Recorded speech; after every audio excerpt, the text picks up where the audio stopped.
India's IT industry is scaled up to $200 billion of export revenues and employs 5.5 million people.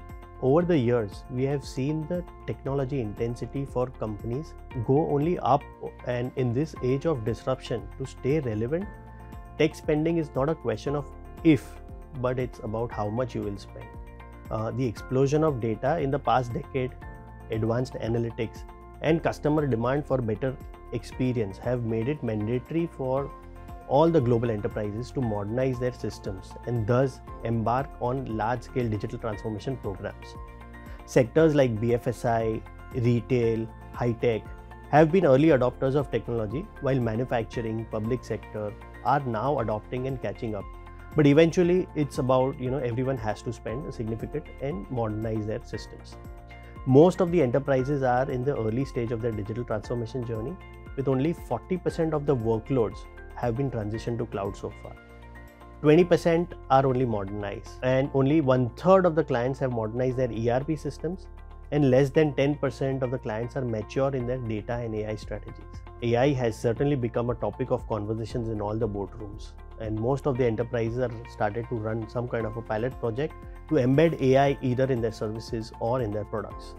However, to attain full benefits of the efficiency that the power of Gen AI has, enterprises would need to fix their data strategy first, which would include first the migration of the data to the cloud, then modernize the database to get the insights from tons of unstructured data that is being generated. Indian IT services players are the implementation partners for all the hyperscalers, SaaS companies, which actually benefit from this overall AI wave.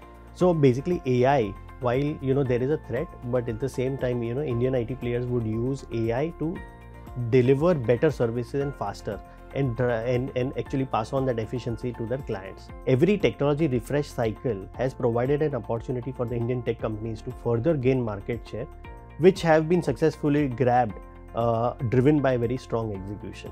In the last 2 years, we have seen BSE Tech actually underperforming the broader markets, BSE 500, by almost 12% CAGR.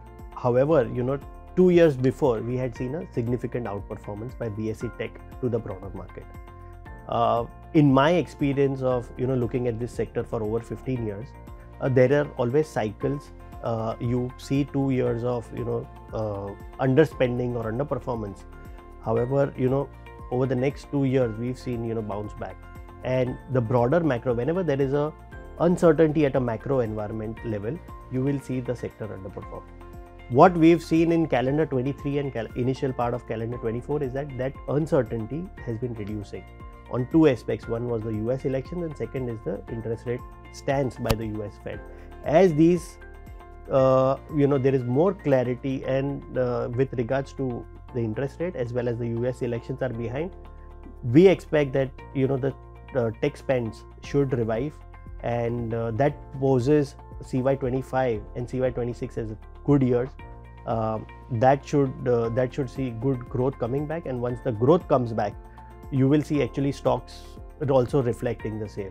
So digital as a theme and tech as a theme, I think we would be very positive on it, and one should definitely take exposure at this point in time. Another area where we've benefited out of in the last 2 years is the telecom sector, where almost 10% of the holdings are in the telecom services sector, which has benefited out of the recent tariff hike and the consolidation in the market. And lastly, international technology. So as we've seen, the global tech revival happening, some of the stocks that we hold have seen that benefit coming through, and that is also giving us, some of the initial green shoots that we read through for the Indian IT. Overall, IT services, internet, ER&D. So ER&D is a niche area which is opening up to more and more outsourcing. We've seen, some companies benefiting out of the super cycle in, say, automotive engineering, where we had taken exposure very early on. Within that same segment, companies which are focused on aerospace, plant engineering are companies where basically we have a good exposure, and which we believe that over the next few years, with the continued spend, are going to, these companies will benefit from a growth perspective. So net, IT services 70%, 10% telecom, 7 to 8% is the domestic technology, and around 5% is the international tech. That's the current positioning.